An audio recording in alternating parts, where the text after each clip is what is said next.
Alright, what's going on everybody? It's your boy Brap Genius back at again with another video. Today I'm going to be going over my Boom Vader, all the modifications that I've done to it to try and help your bikes be a little bit more reliable and get a little bit more power out of them. So I've had this bike for a while now. I've done a couple things to it, and this bike has been super reliable for me. I haven't had any issues, and it's mostly because of the modifications that I've done to this bike.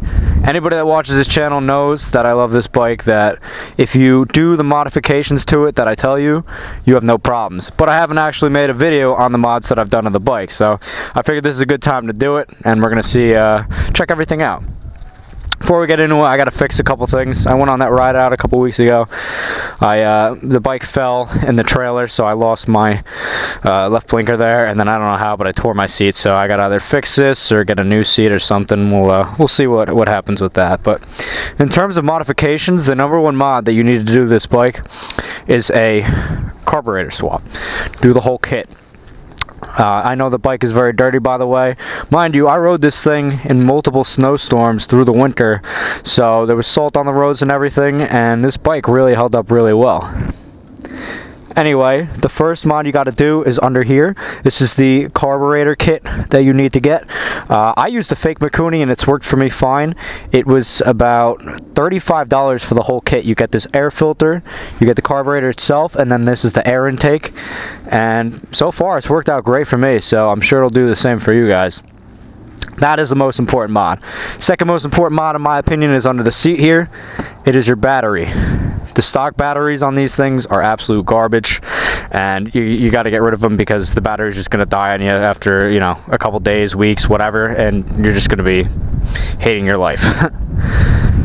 Next mod is this exhaust. I don't have a link to this, guys. This is just, you know, a simple eBay exhaust.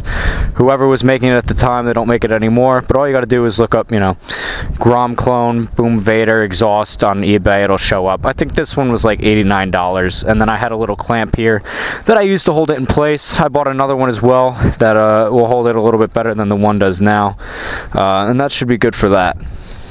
I did have a clutch lever for a short amount of time, an easy pull clutch, but clutch pulls a lot better now. But originally this thing was a pain in the ass to pull in the clutch with that easy pull lever, so I got rid of it.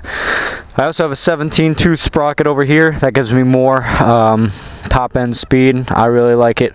I should replace this chain. These stock chains I've not heard good things about. I haven't had any issues yet personally, but I'm sure I will at some point. And then I took off the case for this because it would have grinded with having the bigger teeth. So I took the cover for that off as well.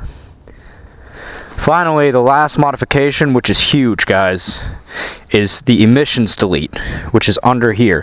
Right under here, guys, right here, if you pull off this side cover, which I'm not going to do because it's going to take a lot of time, there's a black cylinder about this big, okay?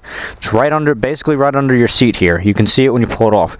It's kind of hard to get to. Yeah, there's it probably would be zip tied on, but you got to cut that off and then pull it out, and all the hoses that it's connected to, just take those out as well. That emissions delete is what's going to stop vapor lock from happening, which is when you're riding, the bike just shuts off, and it'll give better airflow as well for the motorcycle. So overall, that's pretty much all I've done to this bike, guys. And those couple little mods, you know, is maybe the exhaust was the most expensive thing. If you don't want to do an exhaust, you don't have to. But if you take out the exhaust, it was what, $60 in parts maybe, and you know the bike is going to be super reliable for you. You won't have any issues. So that's pretty much it for this video.